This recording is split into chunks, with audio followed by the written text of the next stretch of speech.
All right, everyone, I got a special guest. How many times have I gotten DMs about PCOS? And you know what? I look back on the library and we didn't even do a show on PCOS. Now, this isn't just about PCOS, it's about hormones. It's about how all of them interplay with each other, how our diet, how our lifestyle is affecting our hormonal health. And a lot of you might be overworking out or underworking out or overeating this food and undereating this food. We're going to get it all ironed out. Think of a wrinkly shirt of confusion on hormones. We're going to get it ironed out. Lauren Papanos is a licensed registered dietitian, nutritionist, and nutrition research. She's published in the Journal of Women's Sports Medicine. She holds a bachelor's and a master's degree in nutritional science, board certification in sports nutrition, as well as advanced certifications in functional medicine and functional endocrinology, all that hormone stuff. She's the owner of the private practice Functional Fueling Nutrition, where they specialize in working with active women and athletes with thyroid diseases and endocrine and metabolic conditions. That is not a mouthful because I really appreciate that so much, but a lot of women are suffering with so much. Welcome to the show, and I can't wait to have this conversation. Thank you for having me. I'm excited as well. For sure. Okay, look, let's get right into it. PCOS, a lot of women suffering with it, and I've seen how much pain these women go through. You've worked a lot with PCOS, and a lot of women are not getting alleviation from just going the conventional route.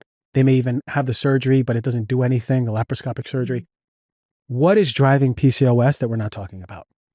There's so many factors that stem back to even when they were in the mother's womb and what their mom was exposed to, and then what they were exposed to at a young age. And we're learning more and more about that. But I would say two of the very hidden root causes that aren't often addressed are the chronic oxidative stress and inflammation, and then also the endocrine disruptors that they're being exposed to for a significant period of time. And so, with PCOS, I think that a lot of times it's approached as just a blood sugar problem. And that's what a lot of treatment looks at, is just, improved blood sugar balance. But that really fails women because there's so many other variables that are going on. And we know that there's a large percentage of women that have PCOS, about 30%, that aren't even insulin resistant, and that their PCOS is stemming from maybe something in the immune system. Maybe they have Hashimoto's or endometriosis. And then that's really where we need to start our treatment to be able to then control the androgenic hormones that are then causing the anovulatory cycles and leading to the hormonal imbalance. So big picture, looking at all the hormones versus just being, oh, here's why you have cysts on your ovaries or cysts throughout your body. Thinking it's blood sugar, we're going to need to look upstream at everything. So then that brings to the question, what is the most important hormone that we're not looking at connected to PCOS? I still think the most important is insulin because 70% of women with PCOS are insulin resistant. I just think that the current recommendation of just improved blood sugar doesn't help a lot of women, because when women are insulin resistant, there's issues with being able to get that blood sugar into the cell. And how do we fix that? It's not just as simple as reduce carbohydrate or remove all carbohydrate. We know that that can, in the reproductive years, which is where women that are struggling with PCOS struggle, that can cause its own problems because it disrupts neuropeptides like kisspeptin that then also improve insulin and improve the brain to ovary connection. So it can get very complicated for those individuals. And that's where really looking at the root causes to figure out, like, why is the cell not responding to insulin? What's the blockage? What's the bottleneck there? What's driving this, term inflammation, which that can mean so many things, right? But is it something in the gut? We know that the gut microbiome heavily influences the amount of androgens that are being made. Is it the endocrine disruptors, heavy metal toxicity? There's so many variables. Is it trauma, right? Stored emotions, all of these things that we can go into that are so deeper rooted to really be able to see that change happen. But outside of the insulin, generally, it's going to present as issues with high luteinizing hormone, which is a stimulation hormone that comes from the brain and signals down to the ovaries to then make adequate progesterone. So usually with PCOS, we're going to see high LH, low progesterone, and then high androgenic hormones. And that could be testosterone, it could be DHEA, DHEAS, androstenedione. And that's sometimes where we have to do a little bit more digging, because if you just go and get regular labs done and you just test your testosterone levels, well, that might not tell us the information that we need, because maybe your androgens are being made by the adrenals and you have high DHEA, or maybe your androgens are fine because you've got all these binding proteins like binding them up, but you've got really high LH levels, but those were never tested, right? So I would say those are probably the big three, though, would be insulin, LH, and then the androgens. If I was to walk in, if I was a woman and I was to walk into my endocrinologist and I have PCOS, I would get tested for insulin and androgens. What would be the common conventional test? Yeah, generally insulin's not even tested unless you're working with someone that's functional or a naturopath, right? Usually it's just going to be free testosterone, total testosterone. I would say AMH and DHAS are also very common as like the diagnostic picture, but insulin usually goes by the wayside, which is so unfortunate because we know that insulin can be high for 8 to 10 years before we even see issues with A1C and fasting blood glucose. And those are what are being tested. They're getting a panel that looks at A1C. They might not even have problems with A1C yet, but their insulin is totally elevated. So downstream, we're seeing the effects of really insulin being elevated for so long. It should be part of our yearly labs. Where does my insulin fall? You know, I get it tested, but some doctors never test it. And then the expression of the PCOS comes, and these women are suffering, but it's been sort of bubbling under the radar for quite a while. You mentioned about testosterone, and I know you did a podcast with Organic Olivia. I saw that was really cool. She was the first person to be on my show ever. Really? Wow. This is 283 shows in, and she was the first time person ago. to be 4 years ago. Okay. And women, a lot of women are afraid of testosterone because of, they're naturally going, okay, these secondary sex characteristics, I don't want to grow hair where I'm not supposed to or get all these big muscles. Are we supposed to be afraid of testosterone, especially when it comes to working out? As women, are they supposed to be afraid? And what is a healthy level of testosterone that we're supposed to be looking for? So testosterone does have its advantages. We even know that historically, like hunter and gatherers, there was a population of women during that time that even had higher androgenic hormones, and they were thought to be more preferred in society because they could do more laborious tasks, right? And so we know that there is some advantage. We even know that in the population of like very elite athletes that most do have high testosterone levels. At least about 40% is what the research shows, because there is a ergogenic benefit to having high enough testosterone. You get a performance benefit, you're able to lift more, you're able to sprint faster, all of those things. But when testosterone gets out of hand and it's too high and we don't have enough sex hormone binding globulin to be able to really balance out the amount of that free testosterone that the cells can utilize, that's where we start to run into a lot of those androgenic symptoms. And that's where women, especially with PCOS, start to see things like acne, oily skin, oily hair, hair loss on the head, weight gain in the abdominal region, and then issues with ovulation and fertility because that testosterone is blocking the amount of progesterone that can be made, and you need adequate levels of progesterone to sustain a healthy pregnancy and to get pregnant. You mentioned about the environmental factors that are disrupting our hormones. Are more environmental chemicals disrupting women's estrogen or testosterone? I would say it's across the board, but estrogen is where the most research has been done.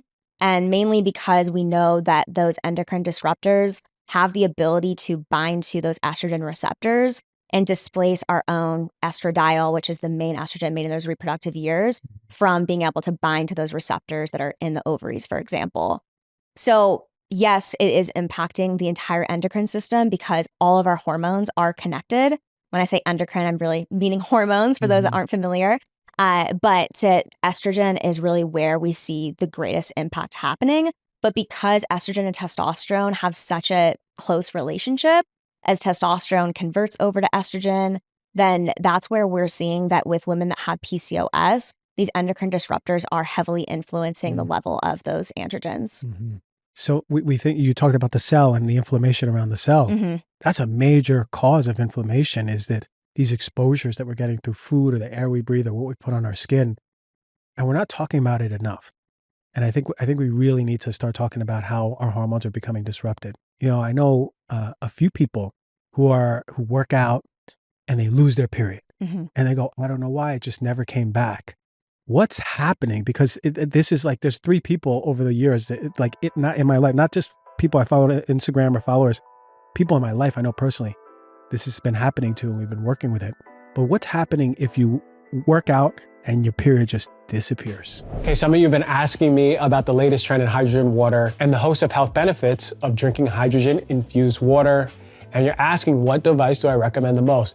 Well, we did a lot of research and vetting at the Swell Score. You know, this company is the top of the top at bringing in only quality products. And if you know me, I'm only behind companies like the Swell Score that recommends products that have been third-party tested and from brands that have been vigorously vetted, so you can buy it with confidence. What you don't know is that hydrogen-infused water has been around for a long time, since the 1940s in Japan. And there's over 1,300 studies looking at the benefits, and it is impressive. Some of the potential benefits include reducing inflammation, improving gut health, improved hydration, enhanced athletic performance, the one that I noticed the most, and actually recovery, anti-aging benefits, and improved skin health. The Echo Water device was founded by Dr. Paul Batterio. He's a trained naturopath, and he's been in the water game for the past 14 years. His company Echo Water and their Echo Go Plus are gold standards in the space. Why? Because they're hydrogen water producing machines. They got their own proprietary technology that prevents minerals in your water from diminishing the amount of hydrogen water over time, and usage has been verified by third-party lab tests. I've been trying this portable Echo Go Plus for the past few weeks. It's really something. I'm able to get a quick 10 ounces at a time of hydrogen water, and this device can produce 4.5 parts per million of hydrogen, which makes it better than any tablet that you're using to produce hydrogen in your water. They also make some excellent filtration and countertop devices as well. If you want to try Echo Go Plus, we're offering a special discount to our Heal Thyself listeners only. Go to theswellscore.com and use the code DRGWATER to get 20% off of your water bottle right now. The code is only available on the Swell Score. Type in THESWELLSCORE.com and use the code DRGWATER for 20% off. This is a fantastic device. I've been using it for about 4 to 5 weeks. I noticed better energy, better recovery.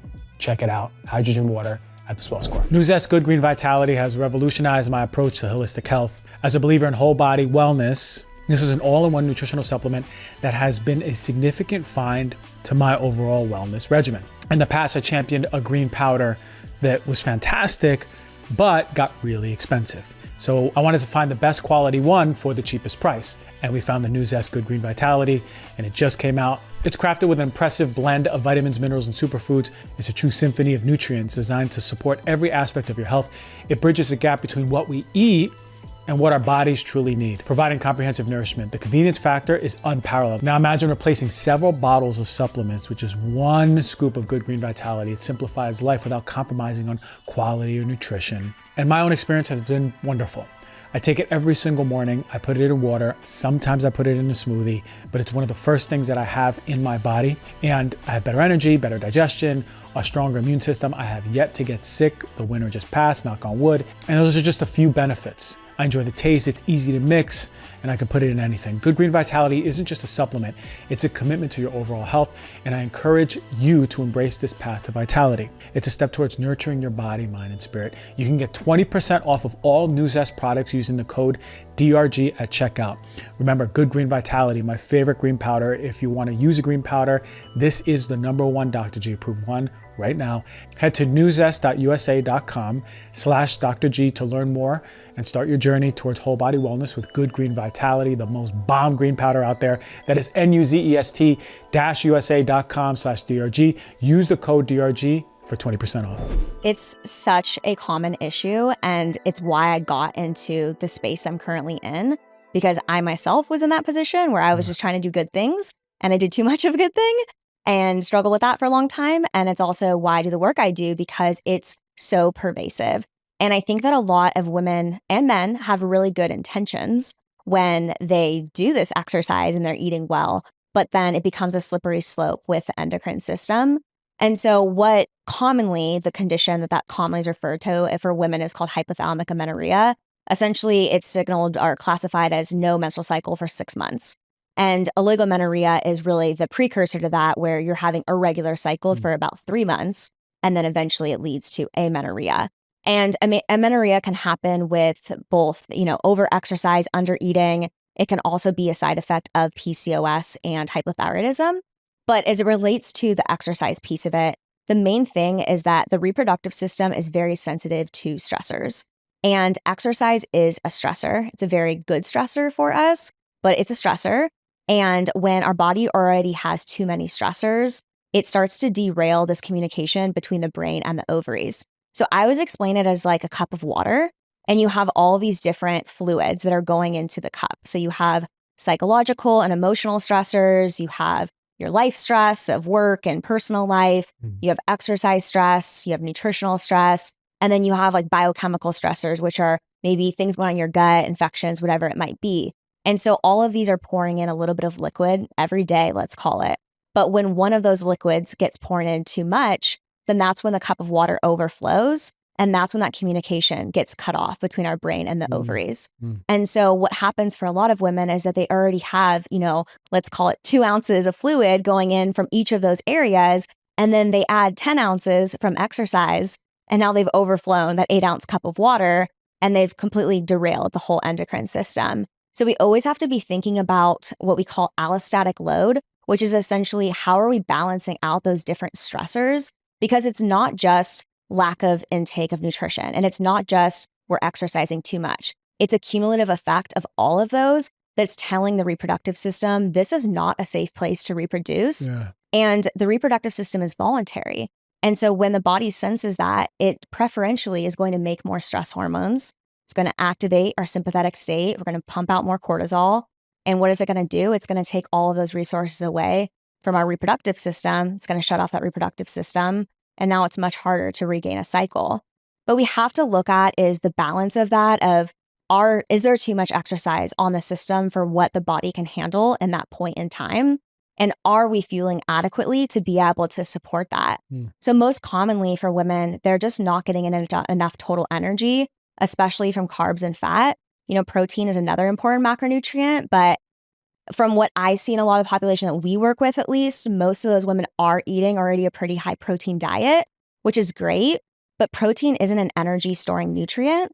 And so it doesn't send the same signal to our reproductive system of safety as does adequate carbohydrates and fats because of the way that they impact the whole brain to ovary connection. So a lot of women are just not eating enough, especially from the carbs and fat and just overall total energy. And they're just in a deficiency where the reproductive system's like, I don't have enough leftover energy to fund this system.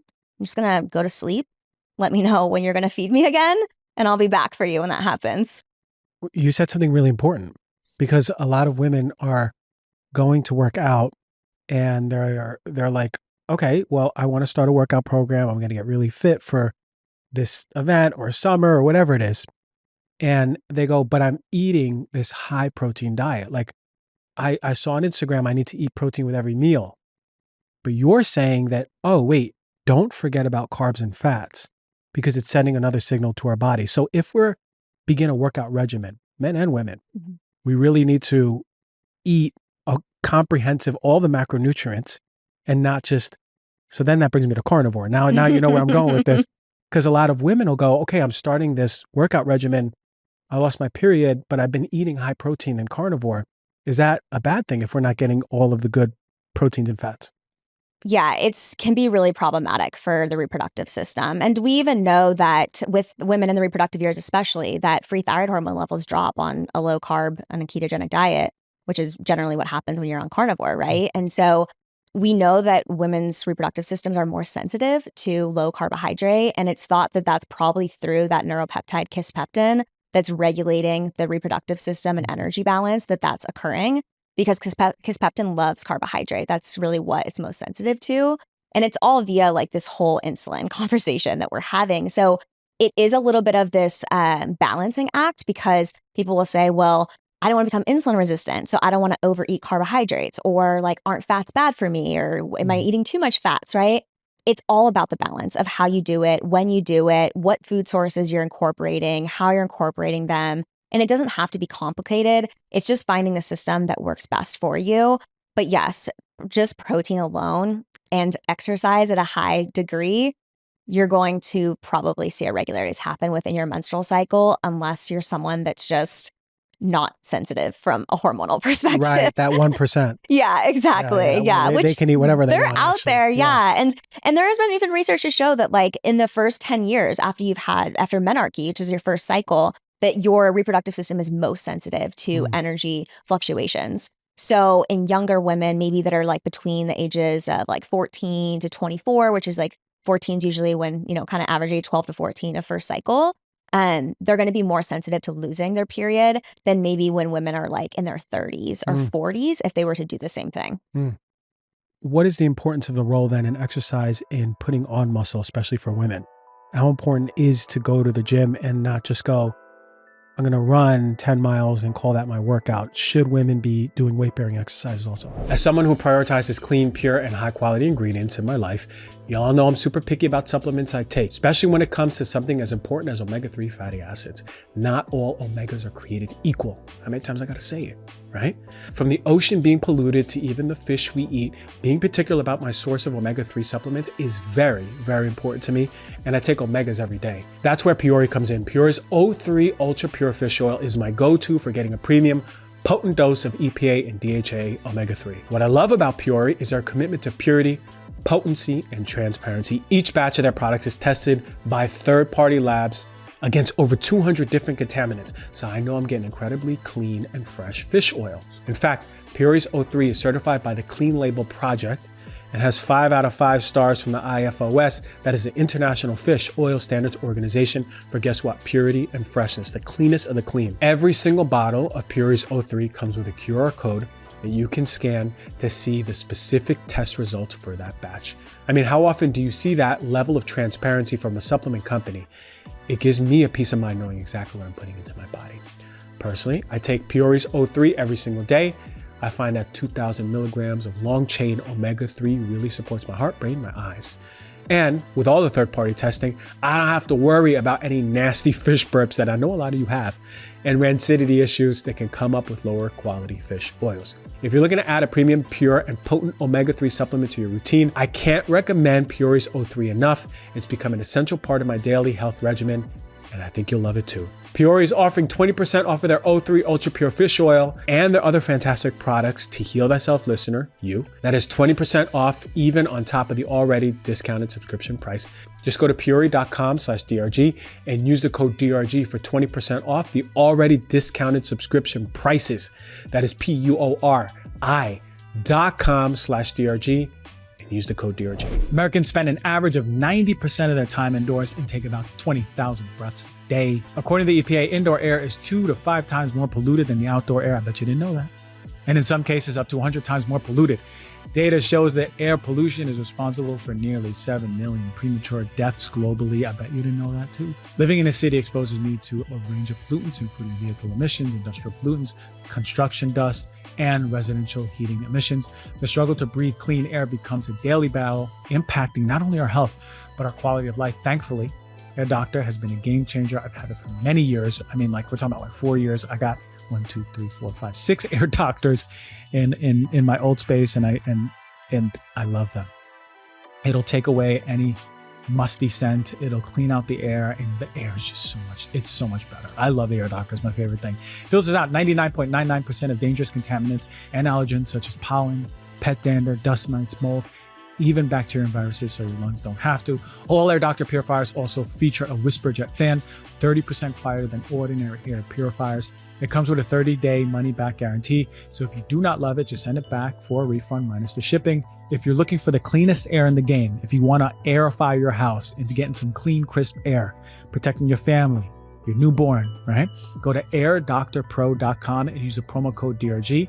And depending on the model, you'll receive up to $300 off.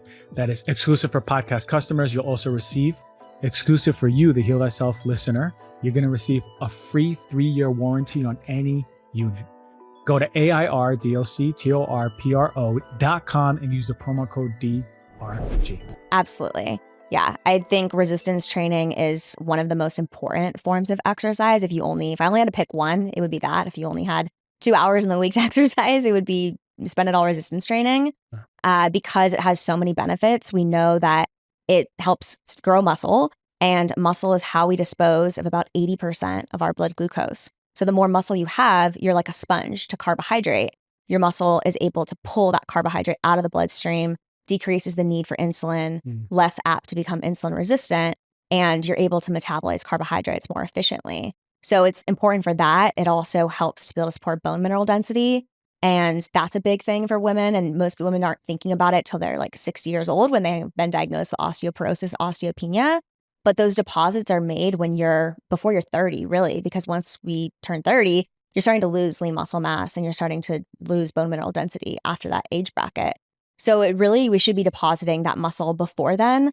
And once the estrogen levels decline, you're going to have more difficulty doing that. So we need that high estrogen on board to be able to help with that process. We also know that cardiovascular exercise, especially if it's long duration running, which I'm not against any of that. Like I used to run, so I love that. And I love like physical exercise. I just think that for a lot of women with hormonal conditions, there has to be this right balance that they achieve to really create the best effect for themselves internally. And with long duration endurance exercise, we know that it increases intestinal permeability, which women with PCOS already are at a higher risk of leaky gut or intestinal permeability. And so then you add this long duration aerobic exercise where we're not getting blood to the gut for however long you're exercising, increasing the chance of leaky gut happening. And then that's going to only further drive the issues with those androgens being made from the gut microbiome. We got to start putting on the muscle. That's what I'm We hearing. gotta put some muscle, yeah. Especially from 20 to 30, you're saying. Yeah. Really important. What if people go, oh, well, I'm 35. Is it too late? It's never too late. No, it's never too late. You can build muscle at any time, but I do think that it is really critical the earlier you can start because we know that it's going to help with that bone mineral density. And, you're not lost. Like once you turn 50, if your bone mineral density is a little bit low, like you can still strength train and you can still help retain your bone mineral density. But we want to try to do as much as we can before we get to that point. Listen up, viewers and listeners. This is the time. Get to the gym, do the weight. If you have 2 hours, that means 2 hours of weight-bearing exercise. Prioritize that because it's super, super important. For the people out there going, okay, well, I'm going to work out, but how do I know if I'm not eating enough? What are the symptoms that I'm working out too much and eating too little? Yeah. So, cycle would probably be the easiest one for women to see is that are you noticing that your cycle has been irregular? If you track your cycle closely, and if you don't, you should start tracking it. I always recommend women are tracking for ovulation because really that is like the MVP of your cycle. And you can have a period and not ovulate. So we really need to be tracking to see, are you ovulating each cycle? Because generally that will happen first. You'll stop ovulating. You're not going to stop menstruating. You're going to stop ovulating first. But if you aren't ovulating, you're not making progesterone. And so then the hormone imbalances are already starting to occur. And then it's just a matter of time before you probably lose your cycle entirely. So tracking your cycle is one indicator that can tell you what's going on. And then symptoms as well. I know like for myself, when this was happening, it was just like unresponsive to any stressor that I was doing. So, exercising, spending all this time working out, not getting stronger, feeling weak, feeling like not getting any muscle. Sometimes it can be heart palpitations, difficulty sleeping at night, extreme hunger after exercise because it can cause you to drop leptin levels, which is going to impact your hunger.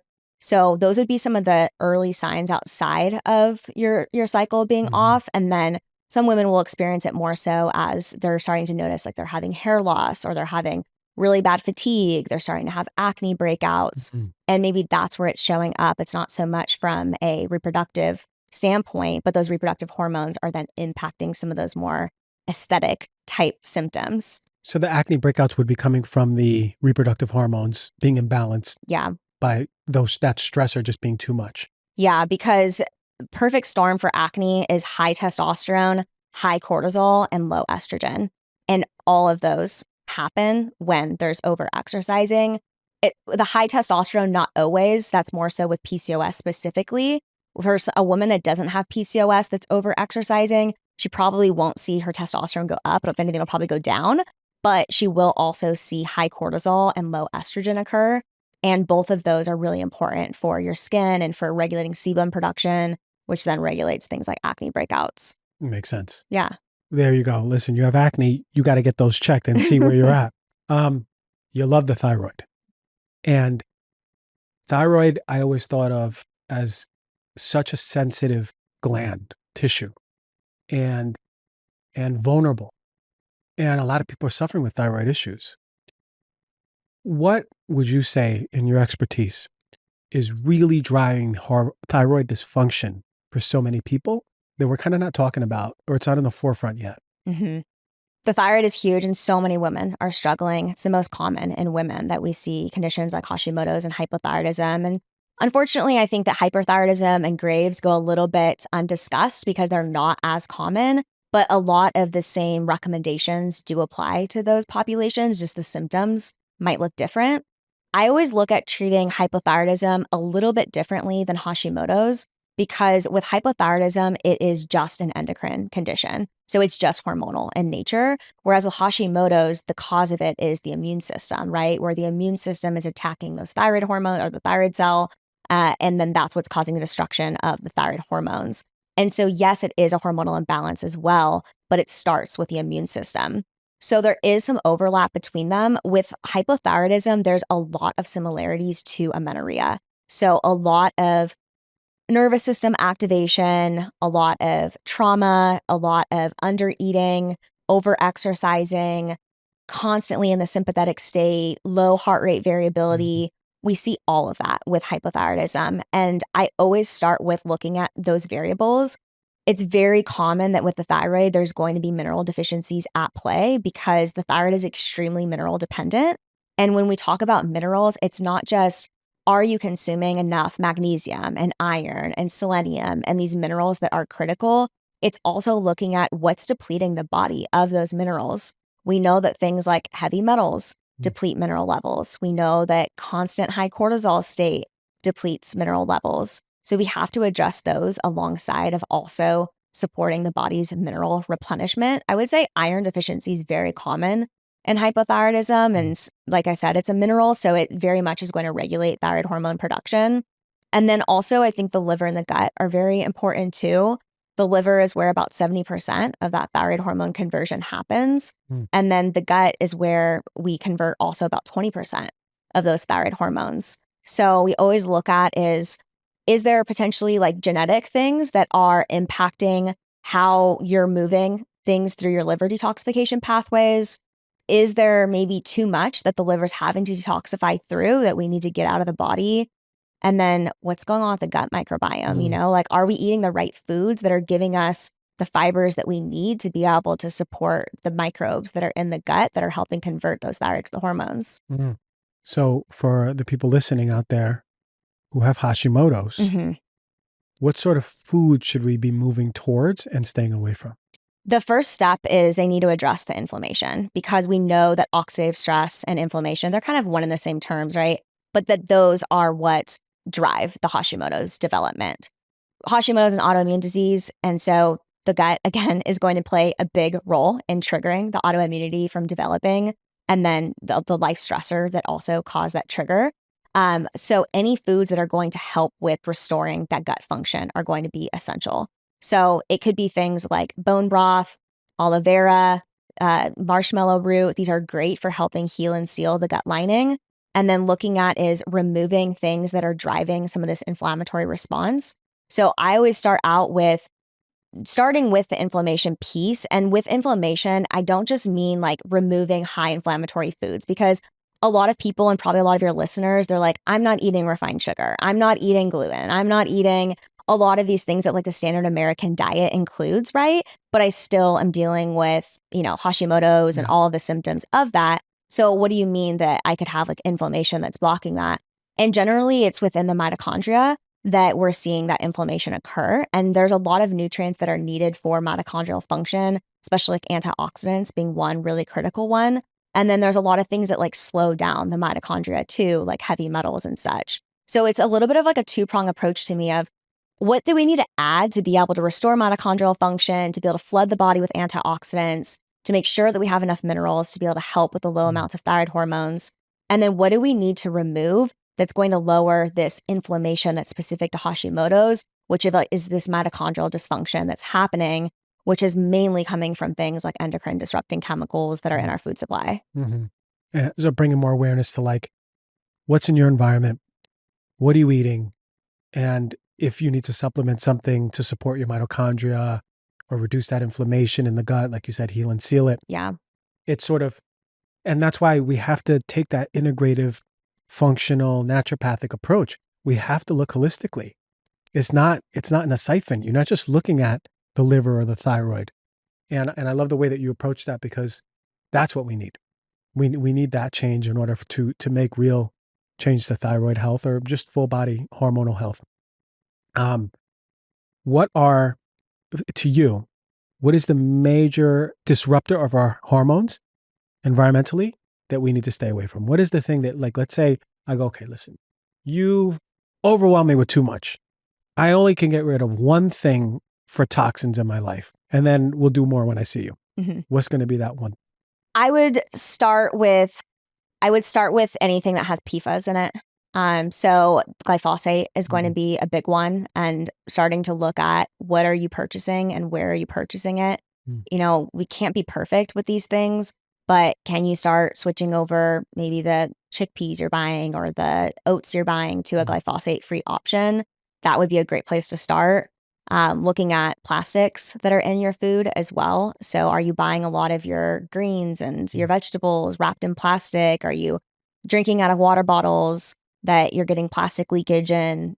Those are all areas of huge opportunity. And the reason why those PFAS are so harmful for us is because they're forever chemicals. So they stay in the body for forever, pretty much. And so anything that's going to be really hard for us to detoxify is always really where we should start. And then we can start to move down the chain and then maybe get to things like heavy metals and such with time. Okay. PFAS. Yeah. And that is like, you find it in plastic, you find it in Teflon, moisture wicking stuff. I just did a thing in the water. Yeah, this is why you gotta get a water filter. So these are things that we can do over time, but they make a big difference. We talked about acne a little bit, but I want to talk about hair loss. There's women who are experiencing thinning hair or hair loss, and they're going, what the heck is happening? When did this happen? And why? What in your eyes is going on when a woman presents with thinning hair or hair loss? So I always like to look at the body systems of like what else is co-occurring with the hair loss, because just like with hormones, it's always a side effect of something else that's deeper rooted in the body. And so for a lot of women, it can be the gut. It can be that they're malabsorbing, that there's low stomach acid. And so that might be an area of opportunity. Oftentimes, I would say I see a lot of iron deficiency and B vitamin deficiencies that are causing hair loss. And this could be because maybe we're eating the foods, but we're not absorbing them properly in the gut, because we can eat all the minerals and vitamins all day long. But if our gut's not absorbing them properly, we're not going to get very far in terms of how it impacts us cellularly, right? So that can be one place. Androgens and hormone imbalances are another. So like androgenic alopecia is a very common cause of hair loss for a lot of women. And that's caused by the elevation in those androgenic hormones. And so with those androgens, we look at things like high testosterone, high, DHEAS, high androstenedione. And a lot of times those are driven by stress, by like high cortisol issues that are going on. With hair loss, a lot of times it's triggered by some type of stressful event. So that's where like pregnancy, right? A lot of women lose hair because they go hyperthyroid and then they go hypothyroid really quickly, and that causes the hair loss. But it could also be that you got a vaccine or you got an infection of some sort, and that was the stressor that really set things off that caused the hair loss to start.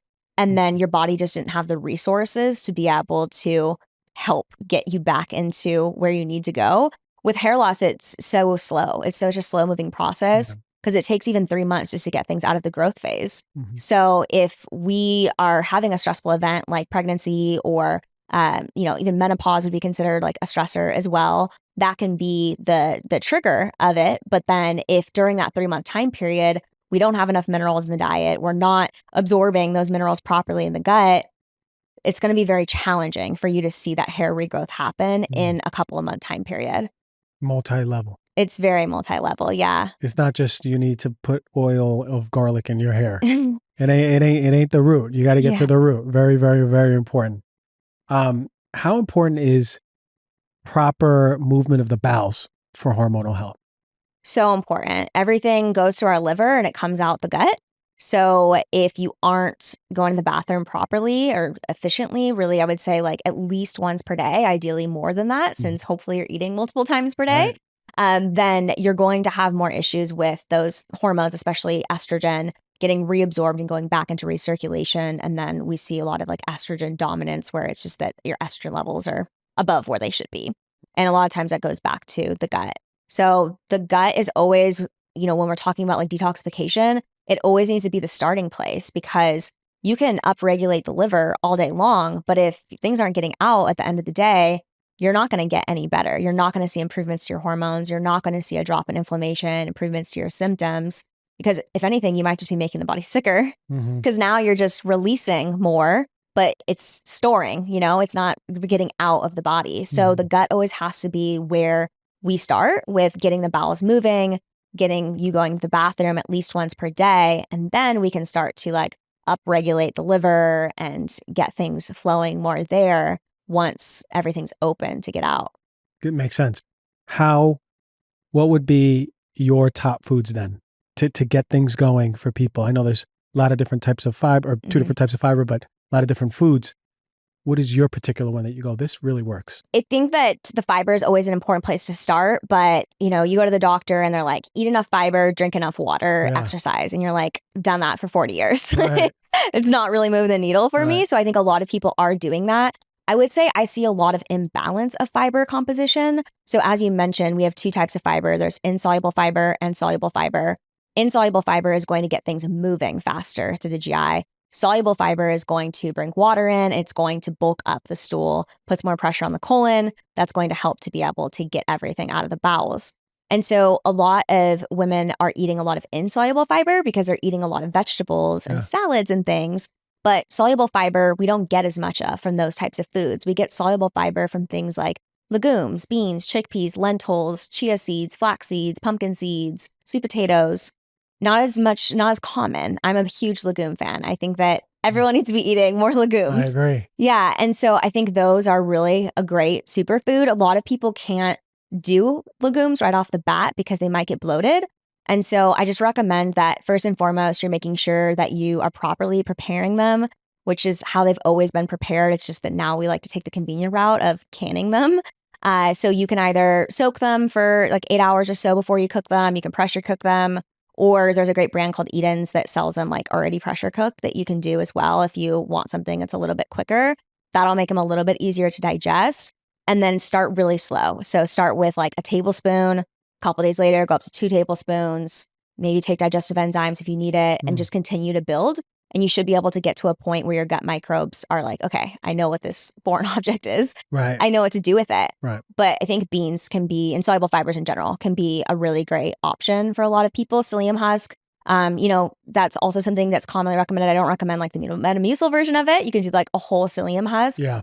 The only thing is that it can cause a little bit of caking, and sometimes that can kind of back people up more. So we want to make sure that you still have some like motility support. And that's where things like anything that's going to stimulate the liver and stimulate bile flow, like your bitter foods, such as arugula and beets and dandelion, apple cider vinegar, aloe vera. These can be great ways to be able to get the movement going. And then we have to make sure that we have the things like soluble fibers there so that we've got that bulking happening.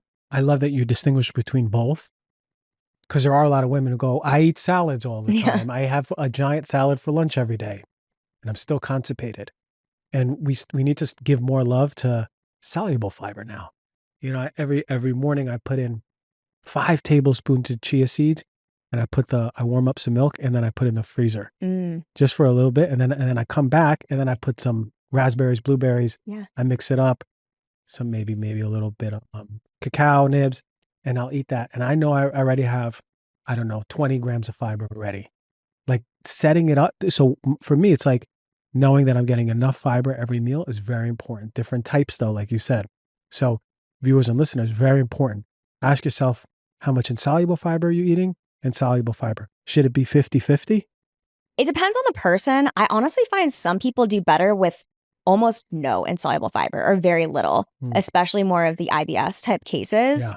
And I'm a huge proponent of vegetables, so by no means am I saying don't eat your vegetables, but you might need to scale things back a lot more than you currently are. Like the 4-cup salad might not be working for you, at least in this current moment of where your gut is. You might need to do a little bit higher soluble fiber and a little bit lower insoluble fiber content for a little period of time, and you can still get all of the antioxidants and vitamins and minerals from things that aren't as high in fiber. Like leafy greens, they don't really have very much fiber in them. A cup of arugula, it's like less than a gram of fiber. So you can get pretty low, like lower insoluble fiber vegetables that are still going to give you all of like the bitter benefits and the vitamins, the minerals that we're looking for that'll help you to be able to balance out that soluble fiber. The last part that I want to talk about is you mentioned once we get ourselves pooping, we can really work on the liver, but you got to get it out first. Totally. What are some of the best foods for the liver, for detoxification, for clearing out those hormones? Yeah, so the liver requires quite a bit. It's a very needy organ, isn't it? So there's a couple of different phases in the liver. Really, phase 1, phase 2 is kind of where we focus. There's different nutrients that are needed. I would say across the board, anything that's going to help us make more glutathione is really where we should be focusing our energy. I think glutathione is one of the most important nutrients for women with thyroid diseases as well as PCOS. It's so critical for helping with some of that oxidative stress that we're talking about that occurs with these conditions. And so anything that's high in sulfur is going to help with that. Onions, garlic, and then just animal proteins as well. If someone eats those also would provide sulfur. So like eggs are really high in sulfur.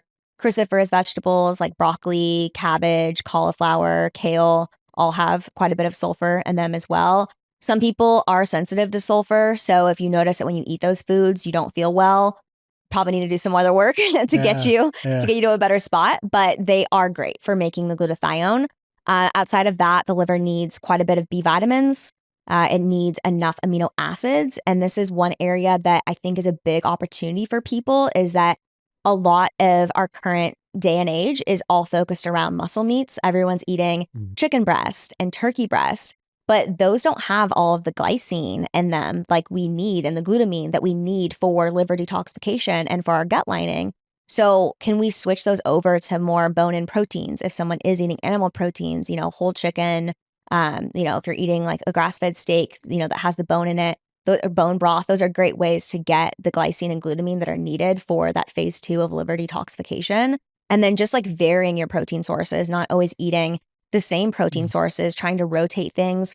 I always recommend like following a rule of 3-33. So it's like, or 30% essentially of each. So it's like, can you do 30% poultry, 30% beef, 30% salmon? Or if you're plant-based, can you do like 30% legumes, 30% of a seed option, right? And just trying to keep things diversified. That's going to be so critical. And then we also need a lot of polyphenols and antioxidants. And so these are what we find in your green leafy vegetables, your berries, your green tea. Green tea is excellent for the liver. It's also bitter, and so it's a great option. And then those bitter foods in general, like I mentioned earlier, those help to be able to stimulate bile, and bile is critical to the liver. I like to think of it kind of as like the Lysol that just kills and neutralizes everything. But we also know that bile is incredibly important for thyroid hormones. It actually helps in the process of converting that inactive T4 over to T3. And so anything that stimulates bile flow is really great. So arugula, beets, like lemon peel, grapefruit peel, apple cider vinegar, like I mentioned, green tea can be really bitter. Any of those foods that maybe you don't love to eat because they are bitter, but that are really great for you and your liver, are so helpful for supporting all of those phases. Bitter, so good. We need to optimize bitter. Stop running away from the bitter. Just, sometimes I'll do it right before a meal. Like right before I eat, I go, let me get a little bit of a bitter. Anything that you said, because we're supposed to have that flavor in there for that reason that you said.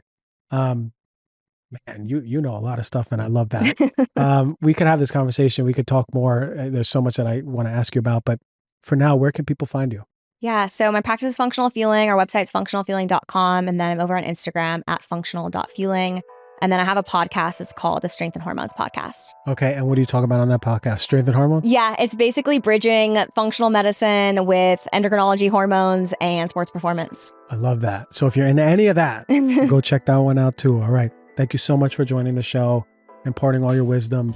I love your passion for endocrinology. I love your knowledge of it. And thank you. I speak on behalf of everyone. Thank you for joining us and giving us this beautiful gems of information. Thank you for having me.